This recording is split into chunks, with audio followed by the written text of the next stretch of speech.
সহযোগিতা যে লাগবে কার থেকে নিব এটা দরকার জানা। সহযোগিতা ছাড়া চলা যাবে না।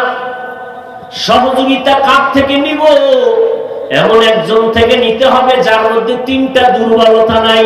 কয়টা? এক নম্বরে যার অভাব নাই, দুই নম্বরে যার পেছনে টান নাই, তিন নাম্বার যার স্বার্থ নাই, এর কাছে সাহায্য চাইলেই চাওয়া মাত্র পাবো। দুনিয়াতে তাকাইয়া দেখেন এমন একজন মানুষ পাবেননি যার পেছনে টান নাই। আছে? আমার কাছে সবাই চায়, আরে তুমি সামনে টানো, পেছনে টানতেছে আমার স্ত্রী, দাও।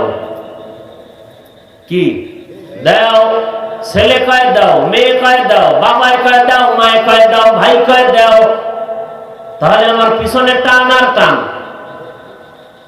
তাহলে আমি পিছনের টানের দিকে দুর্বল। এবার দেখেন দুনিয়াতে একজন ব্যক্তি পাবেন কিনা যার কোনো অভাব নাই। এমন একটা লোক আছে কিনা আপনাদের জানা মতে যার অভাব নাই? আপনাদের তালা থানায় ধনী আছে না নাই? কথা বলেন। এই ধনী বাহাদুরি করে আর বিড়ি টানে, কথার কথা, পেছ লাগাই না। বাহাদুরি করে আর ডান হাতে চা টানে, বাম হাতে বিড়ি টানে। ভদ্র বরকতি হাতে টানে কি? বিড়ি, বাম হাতে কি? চা।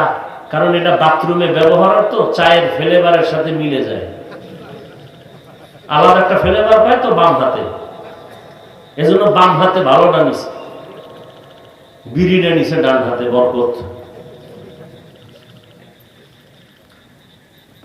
এই ধনী বলে আমার থেকে বড় বাহাদুর নাই, টাকাওয়ালা নাই।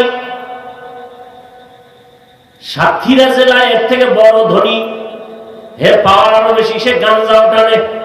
কথার কথা, আবার পেছ লাগায় না, বুঝাবার জন্য বলছে। হে কয় বাহাদুরি তোর সাতক্ষীরা পর্যন্ত সামনে যাবে না।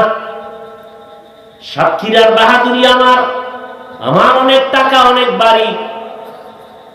ঢাকাওয়ালা ডাক দিয়ে কয় তোর কোনো বেই নেই আমার সামনে। আমি তো গাঞ্জার উপরের মদের বোতল লয়ে থাকি, যত বেশি টাকা তত বেশি নেশা। খরচ করবে কই? খরচ করার তো জায়গা নাই। মাদ্রাসায় দিবে না, মসজিদে দান করবে না, তো টাকা পয়সা কি করবে? পুরা ছেলেরে ফেলাট লিখে দেয়, মেয়েরে বাড়ি লিখে দেয়, বুড়া বয়সে কান্দে, ছেলেও দেখে না, মেয়েও দেখে না। অতি চালাকের গলায় দড়ি। বাবায় মারা গেলে সম্পদ পায় কারা? শালায়, তালুই, বেয়াই। তাহলে ছেলে সন্তানরাই তো পাবে। তাহলে এরপরও মরার আগে লেখা যেই বাবা দেয়, এই বাবা নিজের কপাল নিজে ঘুরে।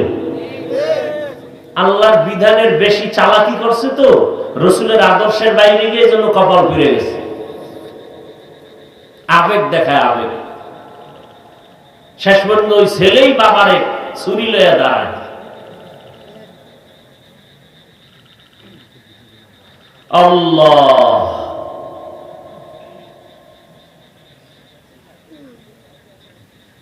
আবার ওই ঢাকাওয়ালা যত টাকার বাহাদুরি দেখাক না কেন, ইন্ডিয়ায় গেলে দুর্বল, সেখানে আরো টাকাওয়ালা বড়জন আছে। এই বড় টাকাওয়ালা আবার রাশিয়ার কাছে দুর্বল, আবার আমেরিকার কাছে দুর্বল। সব বাহাদুরেরা আমার আল্লাহর কাছে দুর্বল। ইয়া আইয়ুহান নাস আনতুমুল ফুকারাউ ইলাল্লাহ ওয়াল্লাহু হুয়াল গানিয়্যুল হামিদ।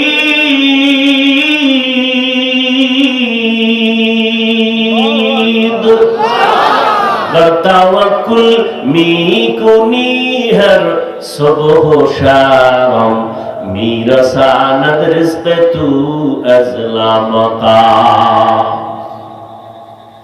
তাহলে দুনিয়াতে যত মানুষ দেখি সবাই স্বার্থপর, অভাবী, পিছুটানওয়ালা, স্বার্থ ছাড়া কোনো মানুষ নাই। আছে? দুইজন লোক মনে হয় পাইছিলাম, কিন্তু ফেল হয়ে গেছে। মনে মনে ভাবছিলাম দুইজন আছে স্বার্থ ছাড়া, মা আর বাবা। সোনার বাংলায় তাকায় দেখলাম তারাও স্বার্থের টানে সন্তানের জবাই করে। এই ঘটনা আমাদের দেশে নাই? স্বার্থের টানে সন্তান মা বাবাকে জবাই করে। থানায় গিয়া মা বাবা স্বার্থের কারণে সন্তানের বিরুদ্ধে মামলা করে। আছে না নাই? তাহলে ফাইনাল রেজাল্ট কি পাইলাম? দুনিয়াতে স্বার্থ ছাড়া কোনো মানুষ। আমি বলছিলাম সাহায্য ওই ব্যক্তির থেকে নিতে হবে যার মধ্যে তিনটা দুর্বলতা নাই, অভাব নাই, স্বার্থ নাই, পিছু টান নাই। দুনিয়াতে যত মানুষ তিনটার মধ্যে আটকানো, একমাত্র এই তিনটা অভাব নাই আমার আল্লাহ। আমার আল্লাহ স্বার্থ আছে। আল্লাহ যদি স্বার্থপর হইতেন তাহলে যারা আল্লাহর হুকুম মতন চলে না, অথচ আল্লাহর দেওয়া পানি ভোগ করে, মাছ খায়, গাছ ফল খায়, ফসল খায়, এরপর আল্লাহকে মানে না। আল্লাহ যদি স্বার্থপর হইতেন ঘুমের ঘরে গলা পাড়া দিয়ে মেরে ফেলতেন। বরং আল্লাহ কয় এত গুনাহ করছো, আমার দেওয়া পানি, আমার দেয়া বাতাস, আমার দেয়া চাঁদের আলো, সূর্যের আলো সব বান্দা ভোগ করো।